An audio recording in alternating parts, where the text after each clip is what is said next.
Welcome to Ooruvada. NEET పరీక్షపై కేంద్రానికి లేఖ రాశారు కేటీఆర్. లక్షలాది మంది విద్యార్థుల భవిష్యత్ ప్రమాదంలో పడినా కేంద్రం పట్టించుకోవడం లేదన్నారు. పరీక్షపై చర్చ నిర్వహించే ప్రధాని మోదీ కేంద్ర మంత్రులు నీట్ వ్యవహారంపై స్పందించారని డిమాండ్ చేశారు.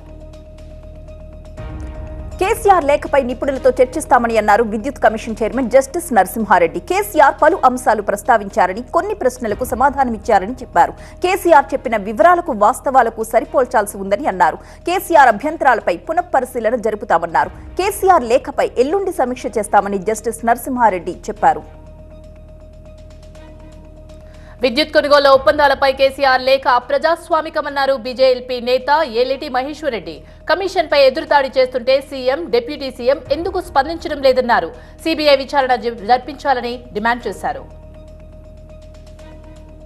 కేసీఆర్ తీరు దొంగే పోలీసుల్ని బెదిరించినట్టు ఉందన్నారు ఎమ్మెల్సీ జీవన్ రెడ్డి. విచారణకు కేసీఆర్ సహకరించకపోతే నేరాన్ని అంగీకరించినట్టే అన్నారు. ఐవీఎఫ్ ఒక అధునాతన సంతానోత్పత్తి చికిత్స. అనేక దంపతులకు తల్లిదండ్రులు కావాలనే వారి కలను నెరవేర్చుకోవడానికి సహాయపడుతుంది. ఈ రోజే ఓఎస్ఎస్ ఫర్టిలిటీని సందర్శించండి. జస్టిస్ నరసింహారెడ్డిని వైదొలగాలని చెప్పడానికి కేసీఆర్ ఎవరని ప్రశ్నించారు. విచారణ అధికారి జస్టిస్ నరసింహారెడ్డిని కేసీఆర్ భయపెడుతున్నారని, న్యాయ వ్యవస్థను కించపరిచేలా ప్రవర్తిస్తున్నారంటూ జీవన్ రెడ్డి మండిపడ్డారు.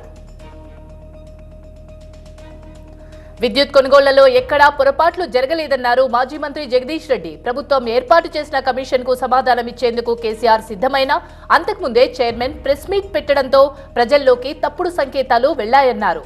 చైర్మన్ వేరే ఉద్దేశంతో ఉన్నప్పుడు కేసీఆర్ ఏం చెప్పినా ప్రయోజనం ఉండదనే లేఖ రాశారని తెలిపారు. కమిషన్ చైర్మన్ గా నరసింహారెడ్డి బాధ్యతల నుంచి తప్పుకోవాలన్నారు జగదీష్ రెడ్డి.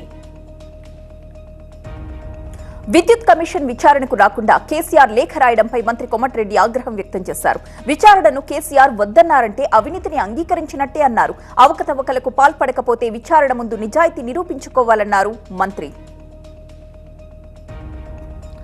కేసీఆర్ లేఖ హాస్యాస్పదమన్నారు బీజేపీ నేత లక్ష్మణ్. విద్యుత్ కొనుగోళ్ల విచారణ న్యాయ కమిషన్ పై కేసీఆర్ ఎదురుదాడి చేయడం సరికాదని చెప్పారు. కమిషన్ పై వ్యాఖ్యలు చేసిన కేసీఆర్ క్షమాపణలు చెప్పాలని డిమాండ్ చేశారు. విద్యుత్ కొనుగోలు అక్రమాల్లో నిజాలు బయటకు రావాలన్నారు. రేవంత్ సర్కార్ విచారణ పేరుతో కాలయాపన చేయొద్దని సూచించారు లక్ష్మణ్. సుప్రీంకోర్టు ట్రిబ్యునల్స్ లో పెండింగ్ లో ఉన్న అంతర్రాష్ట్ర జలవనరుల సమస్యలపై జలసౌధలో మంత్రి ఉత్తమ్ కుమార్ రెడ్డి సమీక్ష జరిపారు. సుప్రీంకోర్టు సీనియర్ న్యాయవాది వైద్యనాథన్, న్యాయవాదుల బృందంతో పాటు నీటిపారుదల శాఖ కార్యదర్శులు, అధికారులు పాల్గొన్నారు. రాజ్యాంగబద్దంగా ఎన్నికైన ముఖ్యమంత్రి సొంత ఎజెండాతో పనిచేయొద్దని హితవు పలికారు BJP MP Etela Rajender. Hyderabad LB Nagar లో జరిగిన కృతజ్ఞతా సభలో ఆయన ఈ వ్యాఖ్యలు చేశారు. ప్రజల సమస్యల పరిష్కారం కోసమే సీఎం పనిచేయాలని సూచించారు. ఏ రాజకీయ పార్టీ నేతలైనా ముఖ్యమంత్రిని ఫ్రీగా కలిసే కల్చర్ రావాలన్నారు ఈటెల రాజేందర్. సీసీఎస్ ప్రక్షాళన చేపట్టింది తెలంగాణ ప్రభుత్వం. సీసీఎస్ సిబ్బందిని బదిలీ చేస్తూ ఉత్తర్వులు జారీ చేసింది. 12 మంది సీఐలు, 4 ఎస్ఐలను బదిలీ చేసింది. మల్టీ జోన్ 2 కి రిపోర్ట్ చేయాలని సిపి ఆదేశించింది. సీసీఎస్ లో అవినీతి ఆరోపణలు రావడంతో సిపి చర్యలు తీసుకున్నారు. వెంటనే రిలీవ్ చేయాలని సీసీఎస్ డీసీపీకి ఆదేశాలిచ్చారు.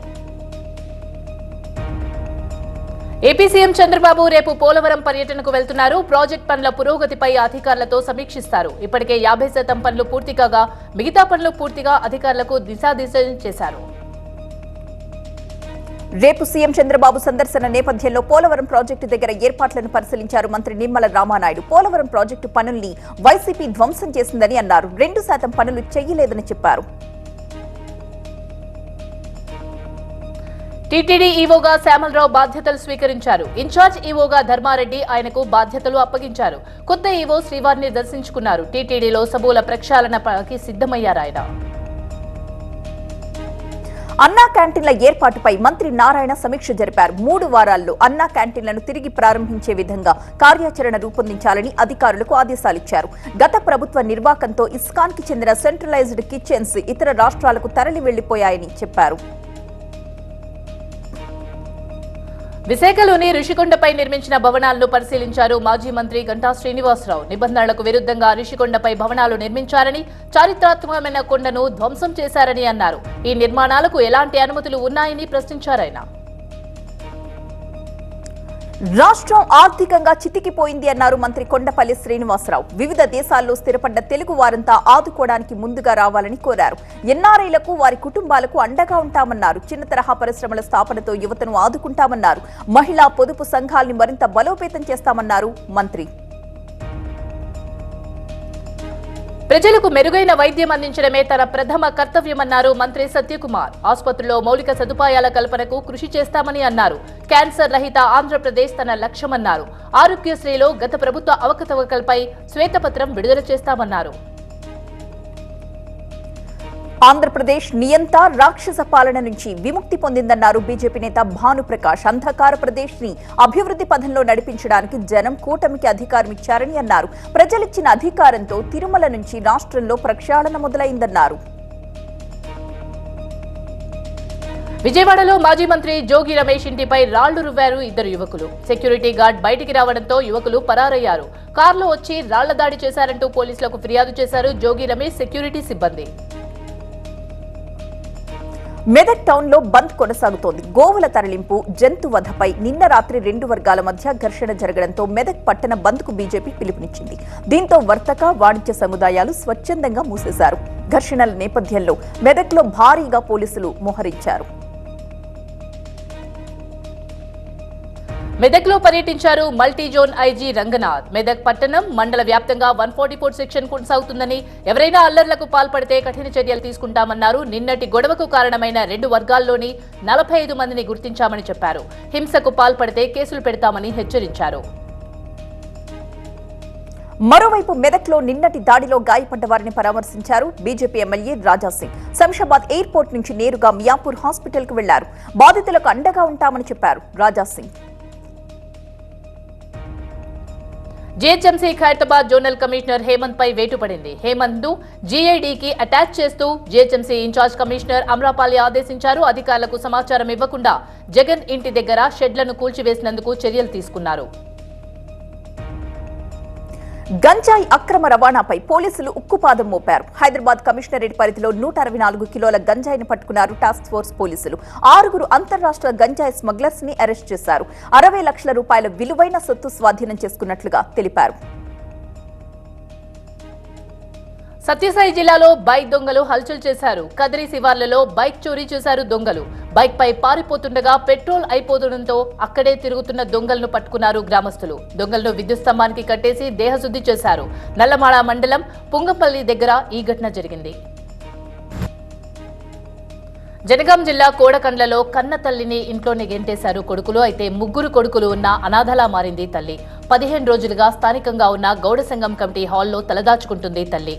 కొడుకుల నిర్వాకంపై గ్రామస్తులు ఆగ్రహం వ్యక్తం చేస్తున్నారు. 6 ఏళ్ల బాలికపై లైంగిక దాడి, హత్య చేయడం దురదృష్టకరమన్నారు మంత్రి Sridhar Babu. Fast track court ద్వారా విచారణ వేగవంతం చేసి నిందితుడికి శిక్ష పడే విధంగా చేస్తామన్నారు. బాధిత కుటుంబాన్ని ఆదుకుంటామని తెలిపారు మంత్రి శ్రీధర్ బాబు. ఘటనపై ప్రభుత్వం దిగ్భ్రాంతి వ్యక్తం చేస్తోందన్నారు మంత్రి సీతక్క. ఇలాంటి ఘటనలు పునరావృతం కాకుండా చూస్తామని అన్నారు. భూపాలపల్లి జిల్లా గుండ్రాత్పల్లి శివారు ఉట్టపల్లి పోచమ్మ తల్లిని దర్శించుకుని మొక్కులు చెల్లించుకున్నారు గ్రామస్తులు. అమ్మవారి దర్శనం కోసం పెద్దపల్లి, మంచిర్యాల జిల్లాల నుంచి భారీగా తరలి వచ్చిన భక్తులు కోళ్లు, మేకలు బలిచ్చి విందు వినోదాల్లో మునిగిపోయారు. నిర్మల్ జిల్లా బాసర సరస్వతి అమ్మవారి ఆలయానికి భక్తులు పోటెత్తారు. గోదావరిలో పుణ్యస్నానాలు చేసి మొక్కులు చెల్లించుకున్నారు. అమ్మవారి దర్శనానికి 3 గంటలకు పైగా సమయం పడుతోంది. అక్షరాభ్యాసం కోసం వచ్చిన చిన్నారులతో ఆలయమంతా సందడిగా మారింది. ఆదివారం కావడంతో యాదాద్రి లక్ష్మీ నరసింహస్వామి ఆలయానికి భక్తులు పోటెత్తారు. స్వామివారి దర్శన భాగ్యానికి 3 గంటలకు పైగా సమయం పడుతోంది. వేలాదిగా వచ్చిన భక్తులతో ఆలయ పరిసరాలు సందడిగా మారాయి. నిర్మల్ జిల్లాలోని పలు గ్రామాల్లో భారీ వర్షం కురుస్తోంది. ఉరుములు, మెరుపులు, ఈదురుగాలులతో కూడిన భారీ వర్షం పడింది. కడెంలో కురిసిన భారీ వర్షంతో వారసంతలో వ్యాపారులు ఇబ్బందులు పడ్డారు. ఉమ్మడి తూర్పుగోదావరి జిల్లా వ్యాప్తంగా పలుచోట్ల వర్షం పడుతోంది. మన్యం ప్రాంతంలో ఉరుములతో కూడిన భారీ వర్షం కురిసింది. దీంతో పలు ప్రాంతాలు జలమయమయ్యాయి. తిరుమల శ్రీవారిని దర్శించుకున్నారు పలువురు ప్రముఖులు. ఉదయం వీఐపీ బ్రేక్ దర్శనం సమయంలో APSC commission chairman Victor Prasad, MLC Kancharla Srikanth, Udayagiri MLA Kakarla Suresh, DIG Gopinath Jetti శ్రీవారిని దర్శించుకుని మొక్కులు చెల్లించుకున్నారు. గద్వాల్ జిల్లా ఉండవల్లిలో నిత్యం తాగి కూతురుని వేధిస్తున్న అల్లుడిని కడతేర్చాడు మామ. అర్ధరాత్రి ఇంట్లో నిద్రిస్తున్న అల్లుడిపై బండరాయితో మోది చంపేశాడు. మృతుడు కర్నూలు జిల్లాకు చెందిన ఉపేంద్రగా గుర్తించారు. సిద్దిపేట జిల్లా పెద్ద చెప్పాలకు చెందిన బాలరాజు అనే రైతు ఆత్మహత్య చేసుకున్నాడు. తనకున్న 2 ఎకరాల పొలంలో బోర్ల కోసం చేసిన అప్పులు తీర్చే మార్గం లేక ఉసురు తీసుకున్నాడు. పల్నాడు జిల్లా కంటిపూడి దగ్గర ఆగి ఉన్న లారీని ఓ ప్రైవేట్ ట్రావెల్స్ బస్సు ఢీకొట్టింది. ఈ ప్రమాదంలో లారీ క్లీనర్ అక్కడికక్కడే చనిపోయాడు. గాయాలైన మరో 9 మందిని ఆసుపత్రికి తరలించారు. ప్రమాద సమయంలో బస్సులో 30 మంది ప్రయాణికులున్నారు. జమ్మూ కశ్మీర్లో భద్రతపై కేంద్ర హోంమంత్రి అమిత్ షా ఉన్నత స్థాయి సమీక్ష జరిపారు. ఈ సమావేశానికి national security adviser Ajit Doval కూడా హాజరయ్యారు. Jammu Kashmir lieutenant governor, army అధికారులు పాల్గొన్నారు. అమర్నాథ్ యాత్రపైన కూడా అమిత్ షా సమీక్షించారు. ఢిల్లీ వ్యాప్తంగా నీటి కొరతపై ఆందోళనలు చేపట్టింది బీజేపీ. నీటి కొరతను నిరసిస్తూ ఢిల్లీ ప్రభుత్వానికి వ్యతిరేకంగా ఢిల్లీ బీజేపీ అధ్యక్షుడు వీరేందర్ సచ్దేవ్ ఖాళీ కుండలతో ర్యాలీ నిర్వహించారు. నడి రోడ్డుపై కుండ బద్దలు కొట్టి నిరసన వ్యక్తం చేశారు. ఢిల్లీలో నీటి కష్టాలకు వాటర్ ట్యాంకర్ మాఫియాకు కేజ్రీవాల్ ఆప్ బాధ్యత వహించాలన్నారు. ఆప్ ప్రభుత్వ వైఫల్యం కారణంగానే ప్రజలకు నీటి కష్టాలొచ్చాయని బీజేపీ ఎంపీలు, కార్యకర్తలు ఆందోళన చేపట్టారు. ఢిల్లీ జల్ బోర్డు కార్యాలయంపై దాడి జరిగింది. కార్యాలయంలోని అద్దాల్ని, ఫర్నిచర్ ధ్వంసం చేశారు. రోజువారీ అభివృద్ధి పనులకు, ఉద్యోగులకు జీతాలు ఇవ్వడానికి కర్ణాటక ప్రభుత్వం దగ్గర డబ్బులు లేవన్నారు మాజీ సీఎం జగదీష్ షెట్టర్. అందుకే పెట్రోల్, డీజిల్ ధరలను పెంచి సామాన్య ప్రజలపై ప్రభుత్వం భారం మోపిందన్నారు. ఎన్నికల హామీలు, ఉచిత పథకాల వల్ల అభివృద్ధి పనులకు నిధులు లేవని చెప్పారు. తాము పథకాలను వ్యతిరేకించడం లేదని, కానీ ధరల పెంపు సరైన నిర్ణయం కాదన్నారు మాజీ సీఎం. ఈవీఎంల హ్యాకింగ్ పై టెస్లా చీఫ్ ఎలన్ మస్క్ చేసిన ట్వీట్ భారత్లో రాజకీయ ప్రకంపనలు రాజేస్తోంది. భారత్లో ఎన్నికల నిర్వహణలో పారదర్శకత లోపించింది అన్నారు రాహుల్. బ్యాలెట్ పద్ధతి పెట్టాలన్నారు అఖిలేష్. కువైట్ అగ్ని ప్రమాదంలో ఉత్తరప్రదేశ్లోని గోరఖ్పూర్కు చెందిన 2 వ్యక్తులు మరణించారు. ఘటనపై స్పందించిన సీఎం యోగి ఆదిత్యనాథ్ మృతుల కుటుంబాలకు సంఘీభావం తెలిపారు. చనిపోయిన వారి కుటుంబాలకు ఆర్థిక సాయం అందించాలని, అన్ని విధాలా ఆదుకుంటామని వారికి భరోసా ఇచ్చారు యోగి. బక్రీద్ సందర్భంగా ఉత్తరప్రదేశ్లోని మొరాదాబాద్లో మేకలకు డిమాండ్ పెరిగింది. మేకల క్రయ విక్రయాలతో మార్కెట్లన్నీ సందడిగా మారిపోయాయి. మేకల్ని కొనడానికి జనం ఎగబడుతున్నారు. చెన్నై శివార్లలో భారీ అగ్ని ప్రమాదం జరిగింది. ఒక పెయింట్ ఫ్యాక్టరీలో మంటలు చెలరేగాయి. మంటలతో పాటుగా పొగలు కూడా పెద్ద ఎత్తున వ్యాపించాయి. 5 ఫైర్ ఇంజన్లతో మంటల్ని ఆర్పుతున్నారు. అస్సాంలోని పలు చోట్ల వర్షాలు కురుస్తున్నాయి. భారీగా కురుస్తున్న వర్షాల కారణంగా గౌహతిలోని పలు ప్రాంతాలు జలమయమయ్యాయి. రహదారులపైకి వరద నీరొచ్చి చేరుతోంది. రోడ్లపై నీరు నిలిచిపోవడంతో వాహనదారులంతా ఇబ్బందులు పడుతున్నారు.